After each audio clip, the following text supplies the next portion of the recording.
Hello everyone and welcome back to the channel. I am Abe with mysticgenmara.com, and as a little preface to this video, I was going to try to do this all in one video, but when I was going over my notes and how much research that I was putting into this, it was going to end up being like an hour, if not a little bit longer. So for time, because I don't want to waste your time, and it takes me a long time to upload the videos right now, so I'm going to split this into two parts. So this will be part 1, and part 2 will be done in the last week of October, and part 2, and I will link in part 2 this video as well, so in case you don't catch the first one, you can catch it with the second one when I do that one later. And the second video is actually going to have a guided meditation with it.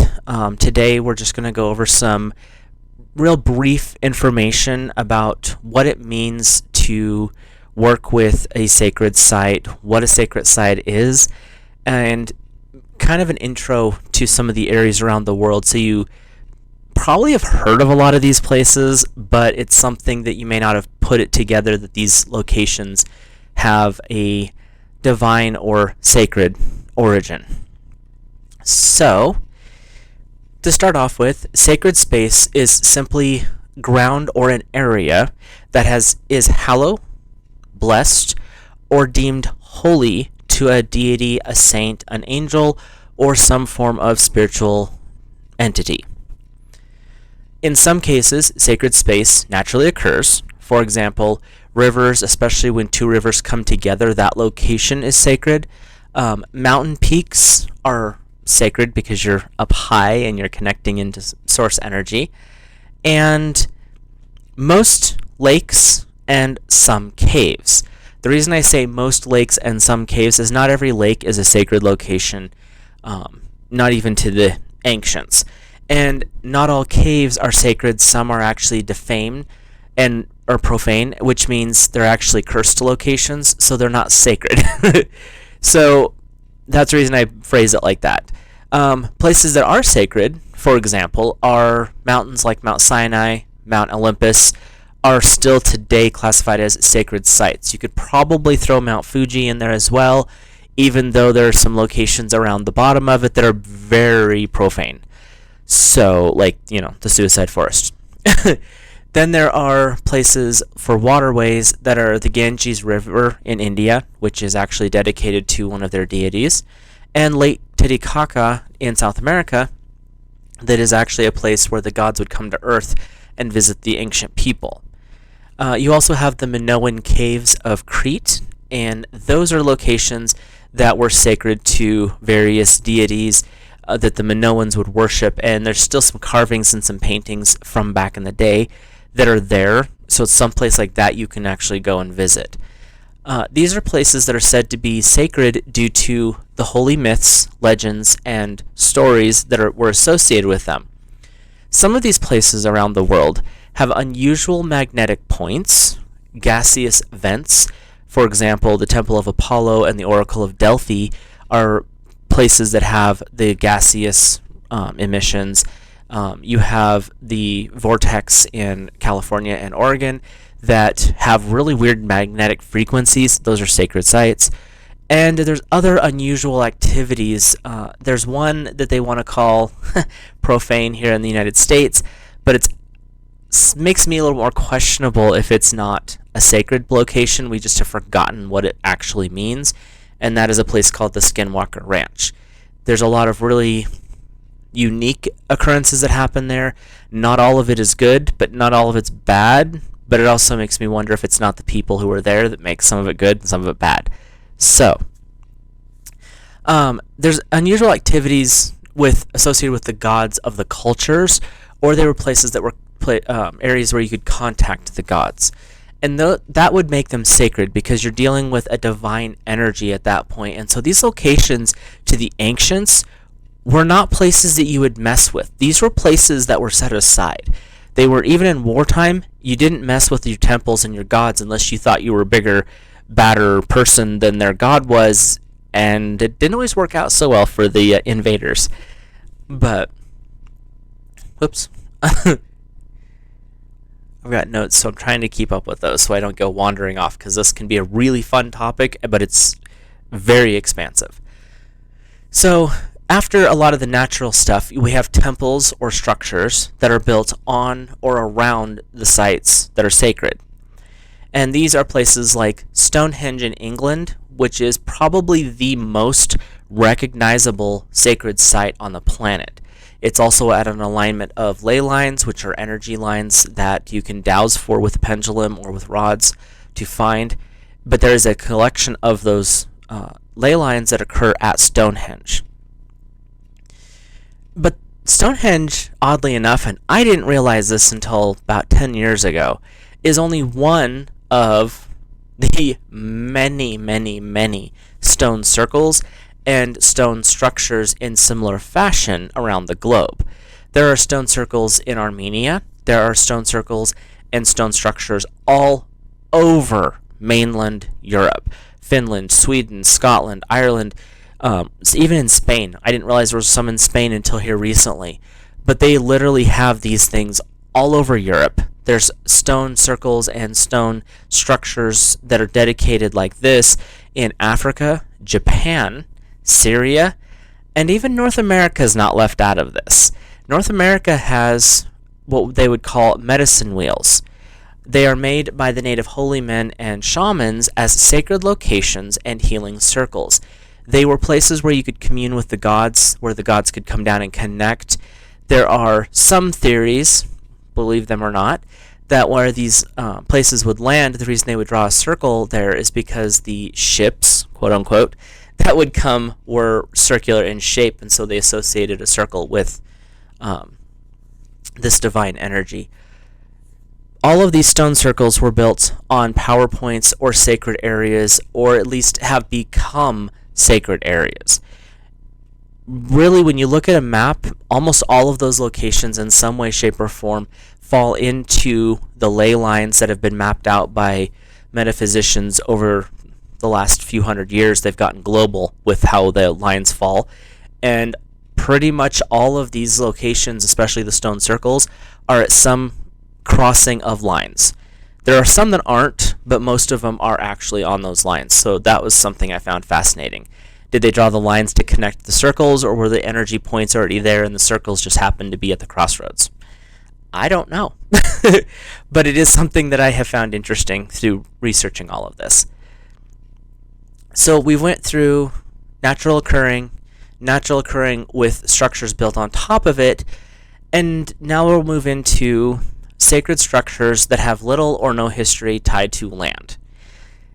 This is where it gets a little bit more interesting, because some of these are ancient sites that have always been, which is what the first one I'll talk about is. Then there's other ones that may have been ancient sacred sites, but basically were taken over by the aggressiveness that the early Catholic Church showed in what they were doing to other cultures. So we'll start off with the one that just is an odd one to me in general. It is probably one of the most interesting sacred sites, and they don't call it sacred, I call it sacred, but it is a stone circle area. And it is Gobekli Tepe in Turkey. There's approximately, give or take, could be more, could be less, but from ground penetrating radar, they found around 25 of these buried monolithic stone circles within the complex of Gobekli Tepe. Only a few of them, I think last count there was about 7 to 10 that have been partially or fully exhumed, and research starting to go over them. They really started to be dug up in the mid to late 60s, and it was something that was known about beforehand, but the older Turkish government refused to let these be excavated, and now they can be within limits.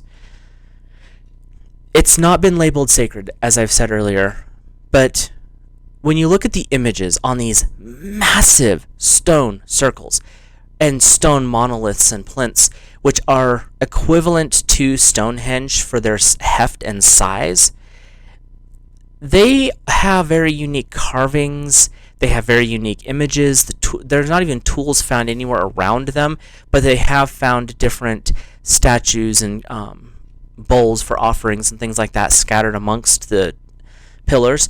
But the interesting part about it to me, and this is the reason I think it's a hair bit more important than what a lot of modern day scholars are saying it is Gobekli Tepe, from the current time frame, is about 9,000 years old, which makes it one of the oldest structures built by man. Built with tools, supposedly by man, built with tools we don't even understand today, which is like the pyramids in Egypt, but this is different in a lot of ways, and the structure of it was different.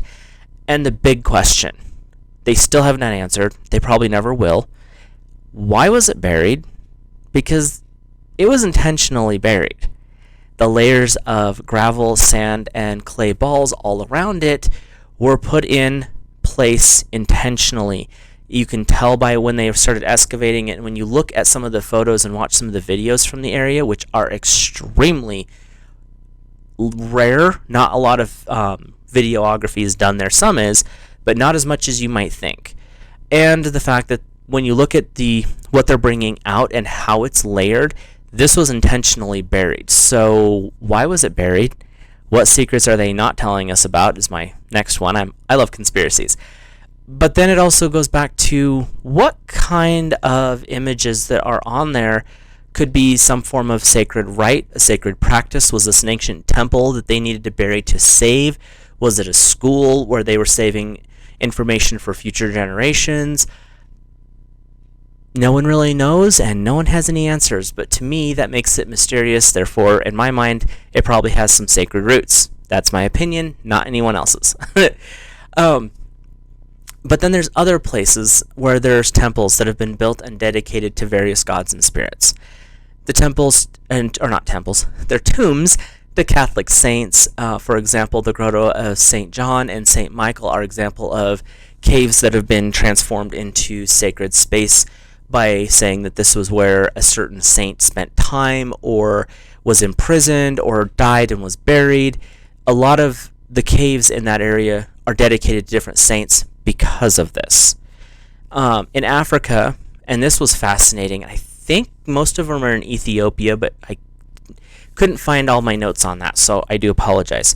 But in Africa, there are actually churches that have been dug into solid granite, into like ground level, dig down and build the church, or carve the church out of the granite as you go. And they're hidden completely from view. If you're standing on ground level half a mile away, you'll never see these buildings. But you will find them when you walk up on them, because there's staircases that go down inside. And each of these different churches are generally dedicated to a different leader in the early Christian church. But then we move over into the east, and we have Hindu shrines and caves that have statues built into them. Sometimes the statues are built elsewhere, brought in. One of the largest locations to be carved out of solid rock is actually in India, and it is a temple that, when you look at how it was carved in and carved down, but it was the entire temple complex inside is all part of the original structure. There was no stone cut and brought in. It was literally carved out from the mountain with no outside stone. There was no gluing, there was no shifting around, spackle, concrete grout, none of it. It was literally carved out of the side of the mountain. It is, as of today, one of the most complex structures ever built out of a single stone, and they don't have a clue how it was built. Cannot say that it was genuinely carved, because it would have taken lifetimes to carve this, but they don't have any answers as to why. But it's actually a temple. It's a sacred location built out of the ground for religious purposes. Then you move to places like the Vatican in Rome. That's a sacred place. It was built for a purpose. It was blessed and consecrated by a priest, or actually by the papacy at that point, and the College of Cardinals, I believe, was there at the time.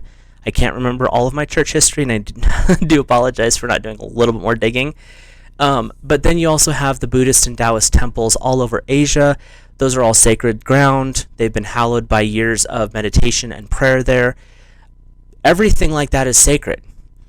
And just so you're aware, because some people don't know this, which I found interesting, even local churches, temples, it doesn't matter if you're Catholic, Baptist, Presbyterian, Lutheran, Adventist, your church on the ground it is on has been blessed and consecrated, made sacred by a pastor or priest. Sometimes it's a group of them, but it's done before the first shovel of dirt has been removed.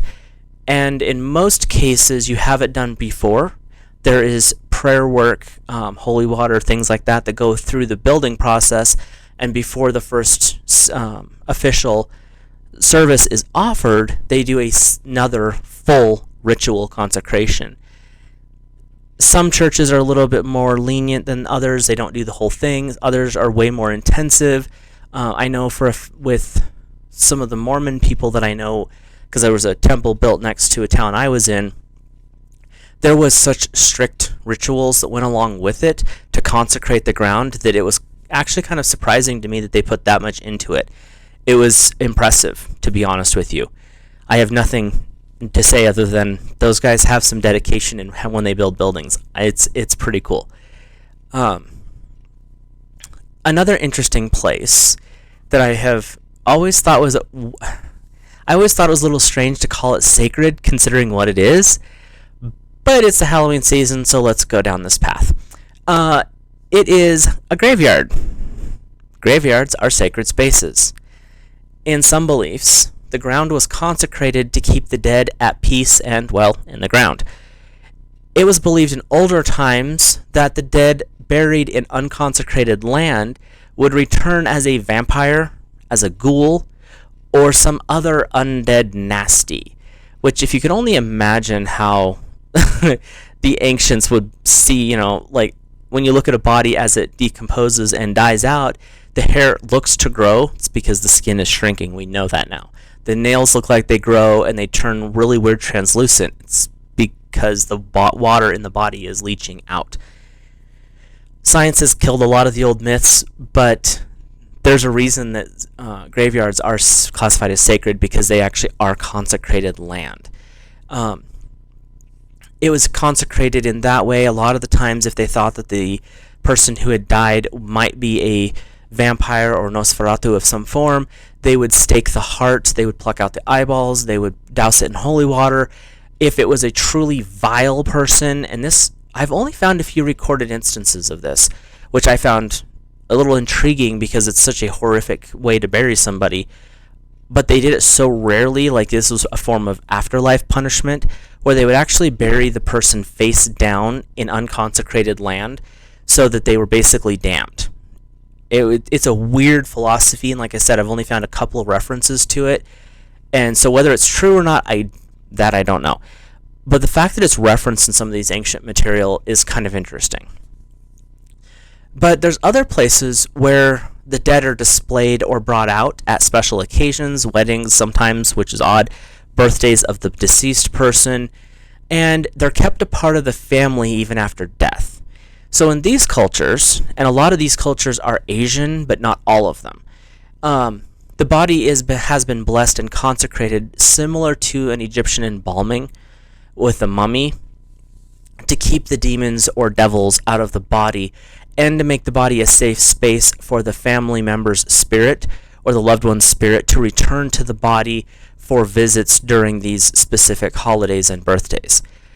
It's a little morbid, but we are heading into the Halloween season, so we can talk a little bit more twisted.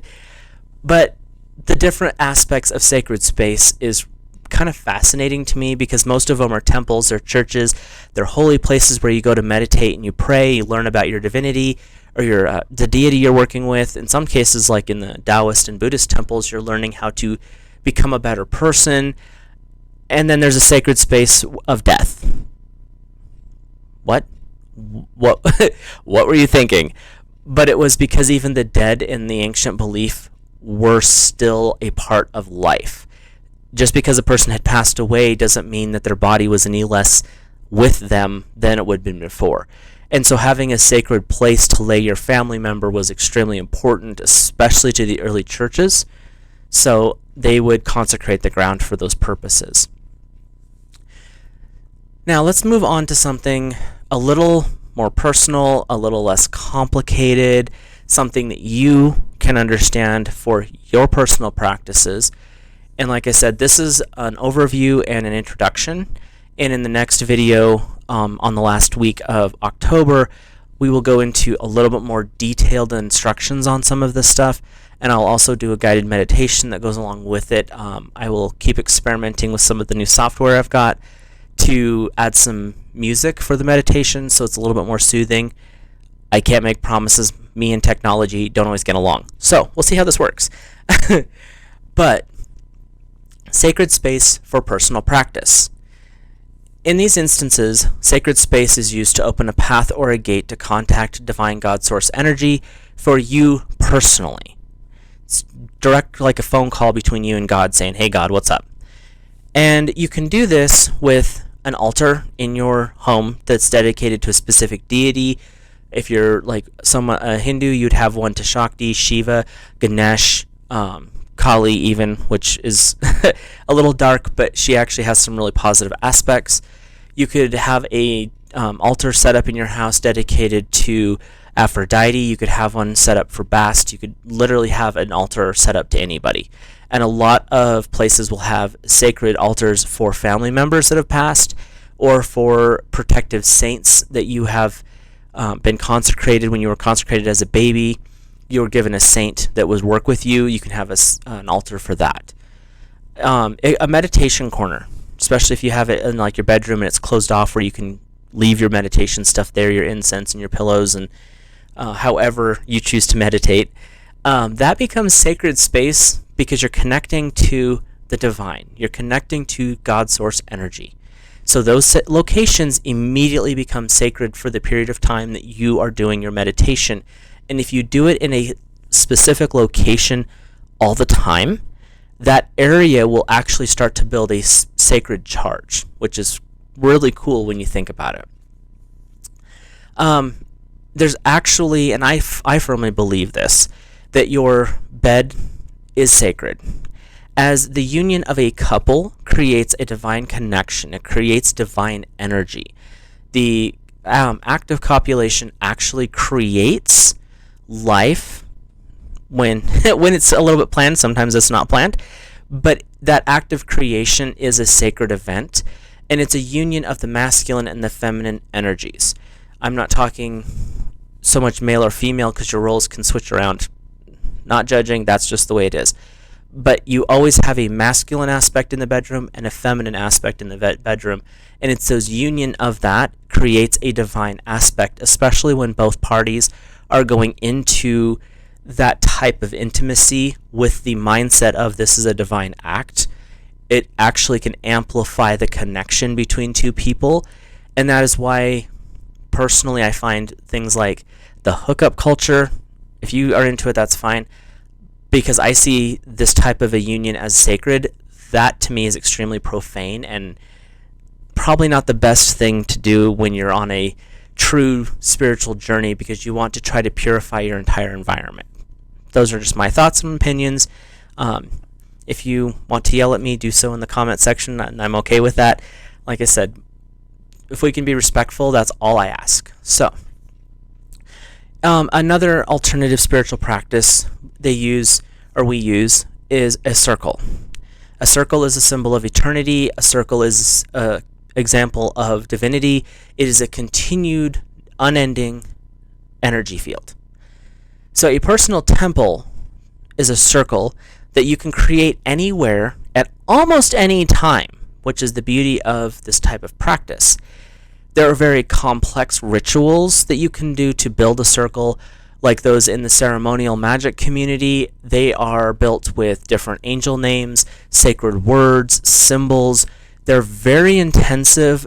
They take a lot of time to understand, and you don't want to build one if you don't understand what you're dealing with, because when wizards and mages are using these type of circles and ceremonial practices, they're usually using them to conjure spirits into physical manifestation, not something you just want to pick up one day and be like, I'm going to do this. Don't do that. Leave it alone. And the reason, and like I said, it's just things can go really bad really quick. I mean, if you watch Hollywood horror, in some instances of depending on what kind of work you're sticking your nose into or you're not trained for it, it can go that way. So just don't go there. Other places that you can use are Circle of Salt, which only allows positive energy. Salt, in a spiritual sense, repels all negative forces. So if you build a circle of salt around your meditation space, only the positive energies can come through. It actually is a good way to start practicing if you really are struggling to keep distractions out. Doing a salt circle around your meditation area actually can help focus you a little bit better. Again, everything with intention, but this type of a practice can get you into that mindset of, I'm shifting into a spiritual state here.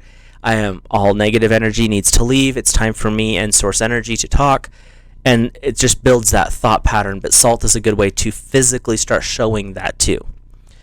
Wiccan practices use an athame, the divine knife, to draw or cut a circle out of space and time. It's a way to separate the practitioner from the mundane world. It allows you to disconnect from the distractions and the everyday jibber-jabber, the monkey mind, and all that chaos outside.